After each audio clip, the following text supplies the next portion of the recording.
Hola! Another recipe for you today. I am making orange polenta and almond cake. So this is a very yummy cake. It's quite moist and it's got syrup and it's not too heavy. And if you are gluten intolerant, you can replace the flour I use for polenta or more polenta or almond, ground almonds. So you can make it gluten-free if you want, but I like to put flour in this one so it's a little bit more fluffier and nicer. So this is very easy to make as well, but it just takes some time and it's got a few steps. So basically what you have for ingredients is 200 grams of butter. That has to be at room temperature, so just take it outside of the fridge before you start preparing the cake. Or if you are like in a rush and there's no other way, you can put it in the microwave. The thing is that you have to try to melt it as if you were defrosting, not putting 10 seconds or something, because otherwise it splits, the butter splits and it's not nice. So 200 grams of butter, any butter, I like salted butter. So, 200 grams of sugar, caster sugar or any sugar if you want. With demerara sugar is going to be a bit darker, so I prefer caster sugar.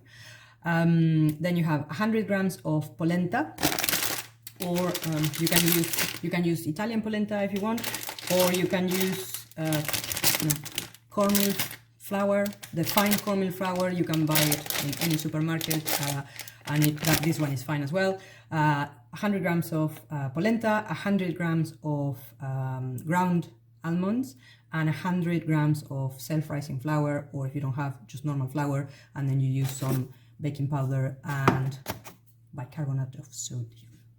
The other thing you have is 3 eggs. You need 4 oranges, because you are going to use 2 oranges for the peel and then the juice of the 4 oranges. And then you can also use a little bit of vanilla, but this one is vanilla bean paste, which is the best thing to use. You can use vanilla extract, but it's not as strong, or you can just use one of these vanilla pods.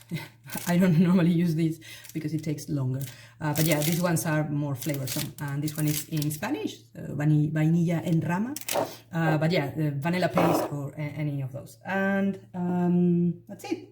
So the first thing you have to do is oven 160 degrees, and then you use a tin, 20 centimeters tin. This kind of tin would be okay for this quantity, and always please put some paper on the tin.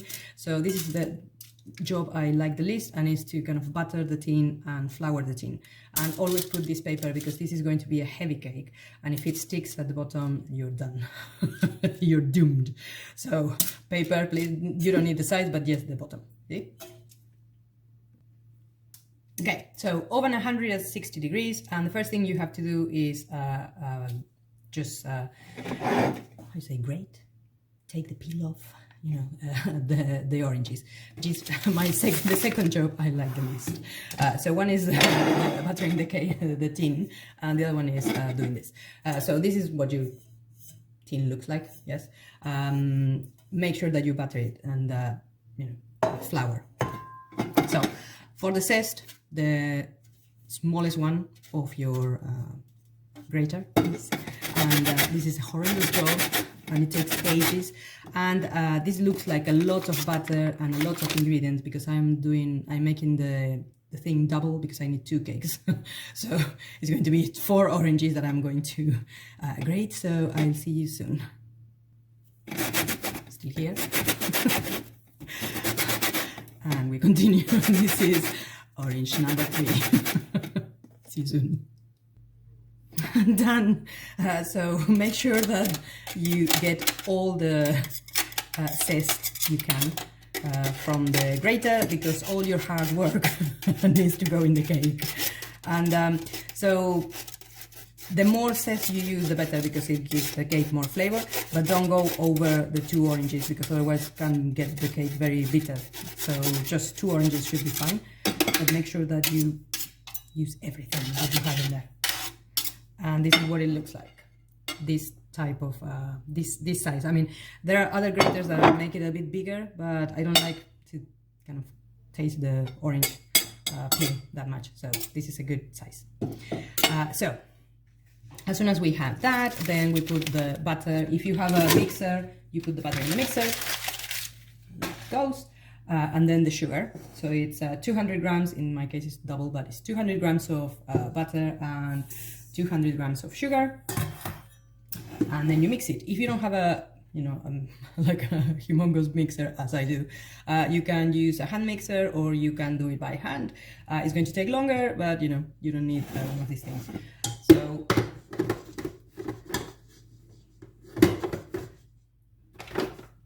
this in the mixer, and then you mix it until it's really creamy and fluffy and all it's kind of integrated. The sugar, you will still see it's a bit coarse, but because the sugar won't be melted obviously, but that will be okay when you're making the cake, so that's fine. So see you soon. See you again. So you've beaten your butter and sugar, and this is more or less the consistency you get. So it's like fluffy and creamy, yeah. So when you have done that, then you will add the eggs one by one. And so the thing with the eggs is add one, beat a little bit, add another one, beat a little bit, and it will get a little bit, it won't look very appetizing, but just trust me, just do it, and the result will be good. So one by one, just integrate it and then add another one, yeah. And then when you have done that, we are going to add the vanilla. So I will show you so that you see what it looks like. So this is what it looks like when you start mixing the eggs. So it looks like a bit of something that will come out of your baby's mouth, but it's a bit like split and everything. But just keep going. This is going to be fine. And then when you add the flour, everything will change into a beautiful batter that you can use for the cake. So just keep adding eggs until you add all of them. I mean, I'm making double, so I have 6 eggs to add. But in your case, it will be fast.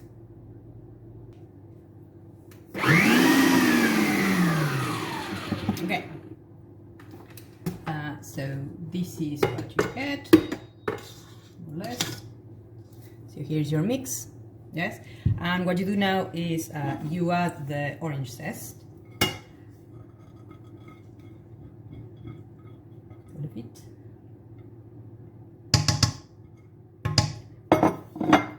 And you also add teaspoon, more or less, no, a teaspoon of the vanilla bean paste, or vanilla essence, or you know, the inside of one of these vanilla pods. Cake, there it goes.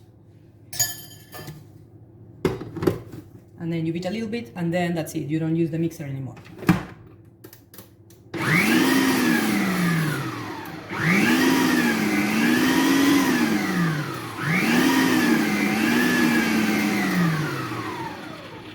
And done. There we go. So the rest you are going to do with a spatula. So we need 100 grams of flour. Oh, actually I forgot that I was making this double. So 200.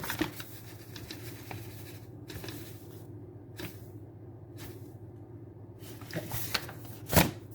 And you add, I normally add a teaspoon, half a teaspoon of baking powder, even if I have self-raising flour, and a quarter teaspoon of bicarbonate. Makes it a bit fluffier and lighter and a bit nicer. So the other thing I like doing that lots of people don't like doing is to get your flour through a sieve. I like doing that because in case that the flour has any things I don't want, or any kind of dark bits, and the other thing is that it makes the cake fluffier and nicer. Flour and polenta. We have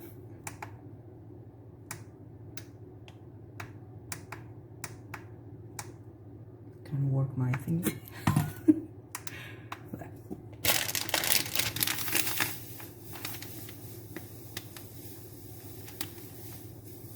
So 100 grams of flour, 100 grams of polenta, and that you just add to your bowl.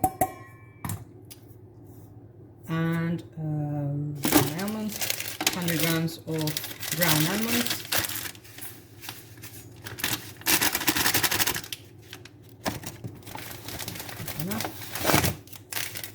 And then I just mix this and add it to the butter and sugar mix. Okay, so we have our mixture of polenta, flour and ground almonds. Yes, just mix it well, and then just mix it in the with the butter. Just do it gently, so you don't lose all the volume that you got with the beating of your eggs and sugar and butter. So you incorporate everything nice, and then one thing I forgot to say is you need to juice the 4 oranges that you are going to use for the cake. So I have one of these. I don't have an electric one, so it's lots of elbow grease for me. And then you sieve the juice because you don't want any bits in the juice. And then you add, as soon as you add the whole of the dry ingredients to the butter, you add maybe 2-3 spoons of orange juice to this, or I'm going to show you the consistency you need, but enough to make it, if it's too dry, just add a little bit more juice. If it's too wet, don't add too much juice. Yeah, so you will be the judge of the consistency of your butter. This is nice.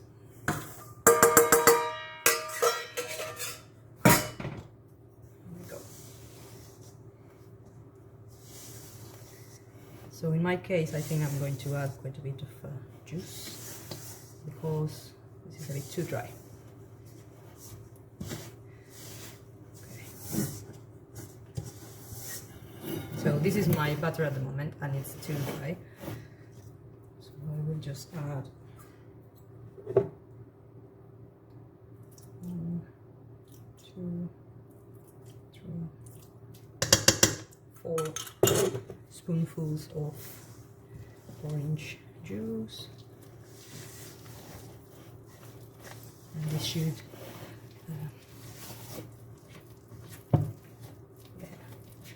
make it better. The thing is that because I have double, it's quite heavy. Good for your biceps. Okay, so maybe just a bit more. So just 1 teaspoon. Yeah.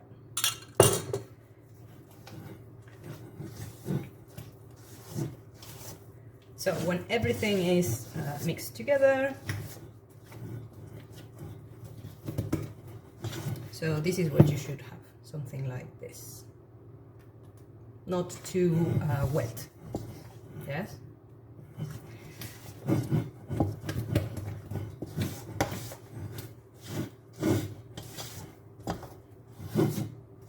Okay, and because I have 2, I need to divide my butter in 2 tins.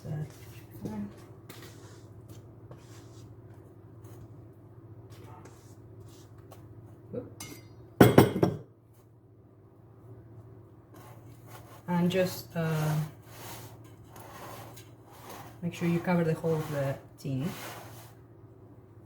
It's thicker than a normal cake. Yeah, so this is what you end up with. Okay, and then you just put it in the oven, in the middle of the oven, 160 degrees with fan, and then it will be there for about 40 to 50 minutes. So normally what I do is 30 minutes in, I just carefully open the oven and check what the situation is. See, so if it's too bubbly, and you can, you know, don't do it at 30 minutes, but 40 minutes, 45 minutes, just, you know, put a stick in the center of the cake, and if it comes quite, you know, not wet, then your cake is ready. It should be a little bit golden, yeah, but just take it out of the oven, don't leave it in the oven. You know, when you finish, take it out of the oven, and I see you in a minute. So while your cake is in the oven, or in my case, my cakes, juice the oranges if you haven't done all of them before. So it's 4 oranges that you need the juice of, and then 2 of them were for the zest. Yeah. So I'm juicing my 8 orange in my case, but yeah, you need 4. So the juice of 4 oranges. And then you put that in a little saucepan, and so it's 100 grams of sugar. There you go.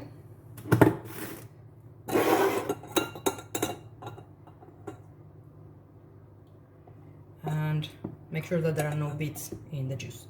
So you put the juice in a saucepan, 100 grams of sugar, and then you put this on a lower heat for 10 minutes. About 10 minutes it has to, you know, boil and reduce a little bit. So just maybe 10-12 minutes. Make sure it's a low heat and it doesn't kind of burn, and then you leave it to cool. Yes, and then when the cake is out of the oven, we are going to put the syrup in. Hello again. So this is my syrup. Still not bubbling, but yeah, so you just need to leave it there until it reduces a little bit, maybe 10-12 minutes. And this is what the cake is looking like now. Yes, so while you wait, just have some mate or coffee or tea or something, and I'll see you soon when the cake is done. Okay, hello again. So this is what your syrup should look like now. So it's a bit reduced, so you will find that it kind of goes all frothy at some point when it's boiling, but yeah, then if you have a lower heat, it should get better. And then just stir a little bit. Yeah, so you have your syrup, and this is what the cake looks like at the moment. Yeah, so it's all golden and nice. So what I do normally is I just stick one of these skewer to check. It should be, yes, so that is what it should be like. Never leave your cakes inside the oven. That's bad. So now we are going to take the cake out, and we are going to